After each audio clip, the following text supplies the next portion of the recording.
কেমন আছেন? আশা করছি সবাই ভালো আছেন। আমিও বেশ ভালো আছি।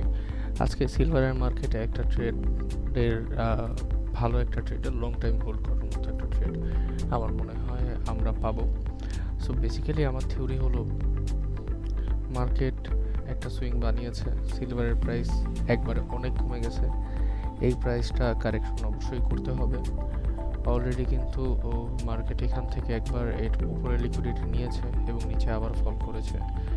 এখন আমার যতটুকু মনে হয় মার্কেট ফার্স্টে এখানে লিকুইডিটি সুইপ করবে, আর মার্কেট এখানে লিকুইডিটি সুইপ করে উপরে যেতে পারে। এখানে কোনো নিশ্চয়তা নেই যে মার্কেট হয় ও নিচে যাবে, নয়তো মার্কেট এখান থেকে উপরে যাবে। কতটুকু যাবে আমি অ্যাটলিস্ট এই পর্যন্ত ধরে নিচ্ছি। আমার সিম্পল থিওরি আমি আপনাদেরকে বোঝাই। বেসিক্যালি মার্কেট কিন্তু এখনো ফল করেছে, এটা কিন্তু কোনো রিট্রেসমেন্ট নেয়নি। এটা একদিনের ক্যান্ডেল, ওকে, একদিনের ক্যান্ডেল। আমি এটা আপনাকে 4 ঘন্টায় দেখাই। আচ্ছা, 4 ঘন্টার মধ্যে দেখলে দেখবেন যে এই যে মার্কেট যে মুভমেন্ট নিয়েছে, 0.3% মার্কেট শুধু কভার করেছে, 0.5 না। সো বেসিক্যালি আমি এখানে দেখতে পাচ্ছি এখানেরও লিকুইডিটি কিন্তু সুইপ হয়ে গেছে, আর এই ক্যান্ডেল এখানে লিকুইডিটি সুইপ করেছে। সো বেসিক্যালি এখানে কিন্তু মার্কেটে ভালো লিকুইডিটি সুইপ হয়েছে। আর ইভেন মার্কেট এখান থেকে ফল করার পরে কিন্তু ও আর নিচে যায়নি। ও একবার বলতে পারেন ফার্স্টে তো আপে গেছে, পরের বার ওর লোয়েস্ট পয়েন্ট এটা, এখান থেকে আবার উপরে যাচ্ছে, অ্যান্ড ও নিচে অলরেডি ফল করছে। তো আপনি যদি স্ট্রাকচারটা একবার দেখেন এখানে, যে ওর সুইংয়ের এখানে ওর সুইংয়ের লিকুইডিটি সুইপ করলো একবার, এরপরে কিন্তু এখানে লিকুইডিটি ছিল। যদি আবার আপনাদেরকে দেখাই, ওকে, এটা এখানে না, এখানে তো মার্কেটের লোয়েস্ট পয়েন্ট, বাট লিকুইডিটি তো এখানে। তো যদি আমি জাস্ট লিকুইডিটির জায়গাটা দেখাই আপনাকে, তখন দেখবেন এই যে এখানে লিকুইডিটি সুইপ হয়েছে।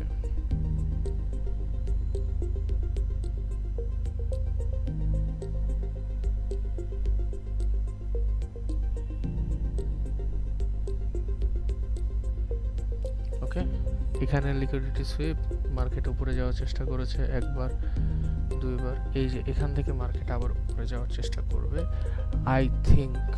ওকে, আই থিঙ্ক। এখন আমার সিম্পল থিওরি, আমার এত উপরের যে প্ল্যান নাই যে একদম উপরে চলে যাবে, আমি এরকম না। আমি এটা লম্বা টাইম ফ্রেমে, তো এমন হতে পারে যে ভালো একটা একদিনের জন্য হোল্ড করার পসিবল হতে পারে। তো এটা ডে ট্রেডিং এর জন্য। সো বেসিক্যালি আমার ধর যে মার্কেট যেহেতু লোয়েস্টে আছে, আমি এখান থেকে অ্যাটলিস্ট 0.3 অথবা 0.5 এর টার্গেট রাখবো। আর মার্কেটের আশা করছি বুঝতে পারছেন এই সুইংয়ের, এই বড় একটা সুইংয়ের যেটা হতে তার ভালোই সময় লেগেছে। এটা 10 তারিখ আর এটা 16 তারিখ, তো এক সপ্তাহের জন্য যে সুইং, ওই সুইংয়ের তো আমরা অ্যাটলিস্ট 50% তো ডিজার্ভই করি, তাই না? যদি ওর অ্যাটলিস্ট 50% যাবে, পরে একদিকে ও মুভ দেবে, রাইট? হয়তো একবারে নিচে আসবে, না তো একবারে উপরে যাবে। তো এখানেও আমার সেম থিওরি। তো এই যে এই সুইংটা কিন্তু 0.3 লিকুইডিটি নিয়েছে, বাট মার্কেট এখন কোথায় দেখেন, রাত বাজে এখন 11টা 16 বাংলাদেশ টাইম অনুযায়ী 11টা 16। সো মার্কেট কয়টা থেকে কয়টায় উঠেছিল? 10টায়, সকাল 10টায়। এরপর যে London session, new York session, running March হয়েছে এই ক্যান্ডেলে, অ্যান্ড এখান থেকে দেখেন যে লন্ডন সেশন এখন শেষ, এখন নিউ ইয়র্ক সেশন শুধু। আই থিঙ্ক নিউ ইয়র্ক সেশনের যে নিউজটা আছে, নিউজটা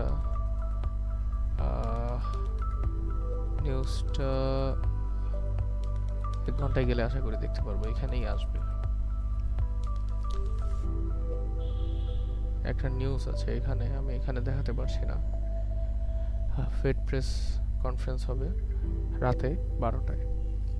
সো এই কনফারেন্স অনুযায়ী আমার মনে হয় যে মার্কেট যেহেতু 4 ঘন্টায় এটা লিকুইডিটি সুইপ করে ফেলেছে, তো মার্কেট হয় এখান থেকে রেঞ্জ করে উপরে যাবে এবং এখানে লিকুইডিটি নিয়ে 0.5 অ্যাটলিস্ট যাবে, এখানে লিকুইডিটি নিয়ে পরে মার্কেট রেঞ্জ ক্রিয়েট করে পরে ফল করবে অথবা উপরের দিকে যাবে, সামথিং লাইক দ্যাট। যেহেতু এখানে 0.3 কিন্তু প্রপারলি সে মিট করতে পারেনি, আর এটা মূলত এরকম যখন হয় ক্যান্ডেলগুলো তখন দেখা যায় লিকুইডিটি সুইপের ক্যান্ডেল, এই জায়গার লিকুইডিটি সুইপ করে মার্কেট ফল করেছে এবং এখানে এফভিজে থেকে। ওকে, তো 4 আওয়ারে এখানে লিকুইডিটি সুইপ হয়েছে। এমন হতে পারে যে এখন 11টা বাজে, 12টা 12:30টার মধ্যে মার্কেট যখন রেঞ্জ করবে ফার্স্টে নিচে আসবে, এখানে লিকুইডিটি নিবে, পরে মার্কেট বুম করতে পারে। থিওরি এটা। যদি মার্কেটে বড় অর্ডার রান হতে হয় উপরের দিকে, অ্যাটলিস্ট আমার টার্গেট 0.5। সো এখানে যদি টার্গেট আমি এত রাখি, আমি বলতে তাহলে আমার 0.1 লট আমি 500 ডেমোই করব, রিয়েল করব না। আমি পেন্ডিংয়ে যাই, পেন্ডিংয়ে গিয়ে আমি অর্ডার রান করব। এখানে লিকুইডিটি যদি সুইপ হয় তাহলে ক্যান্ডেলের ব্রেক ধরুন এখানেই হলো, আমি লম্বা হোল্ড করার প্ল্যান করব। তখন 130 যদি আমার এসএল হয় তাহলে টিপি হবে আমার 200, 1:2 সামথিং। বাট আশা করি এরকম আমার হবে না। আমি 1 ঘন্টায় তো আর এন্ট্রি নিব না, আমি এন্ট্রি নিব হয় 15 মিনিটে। ওকে, তো 15 মিনিটে ধরুন এরকম হলো একটা বিগ একটা ক্যান্ডেল লিকুইডিটি সুইপ হলো নিচের, এবং যদি দেখি যে আচ্ছা লিকুইডিটি সুইপের পরে মার্কেটে প্রেশার সেলারদেরই বেশি, তখন আমি পরবর্তী ক্যান্ডেল ওয়েট করব 5 মিনিট অথবা 10 মিনিটের ফ্রেমে। 10 মিনিটের ফ্রেমে যখন ব্রেক করবে তখন আমি আপের জন্য ট্রেড নেব। আর যদি আপনারা ট্রেড নেনও তখন দেখবেন কি আপনার এসএল দাঁড়িয়েছে হয় 30, নয় 40। যেমন আমি যদি এখানেই দেখাই, এখানেই যদি আমি ধরেন এন্ট্রি নেই, এখানেই এন্ট্রি নিয়েছি, আমার এটা এখানে 48, আরও যদি ক্যান্ডেলের একটু ব্রেক হওয়ার অপেক্ষা করি 18, এরকম হবে আর কি। ওকে, আর যদি আপ যায় তাহলে অ্যাটলিস্ট 0.5 পর্যন্ত যাবেই, আরও উপরে যেতে পারে। তারপর 0.5 আর 0.3 এর মাঝখানে একটা এফভিজে দেখতে পারছি, হয়তো মার্কেটে এই পর্যন্ত আসতে পারে এক র্যালিতে। দেখব, যদি দেখি যে ক্যান্ডেলের ব্রেক হয়ে যাচ্ছে ক্যান্ডেলস্টিক, তখন আমি দরকার পড়লে বের হয়ে যাব, আমি ট্রেল করব। সো বেসিক্যালি এটাই আমার প্ল্যান। আশা করি আপনারা বুঝতে পেরেছেন। যারা নতুন তারা চেষ্টা করবেন বোঝার। আমি আমার এটা জার্নাল, আশা করি আপনাদের সবার ভালো লাগবে যে ট্রেডিং আমি কিভাবে করছি। যদি আপনাদের সাথে আমার কনসেপ্ট মেলে তাহলে অবশ্যই লাইক, কমেন্ট, শেয়ার দিবেন আর আমাকে সাপোর্ট করবেন। Till then, take care, bye by.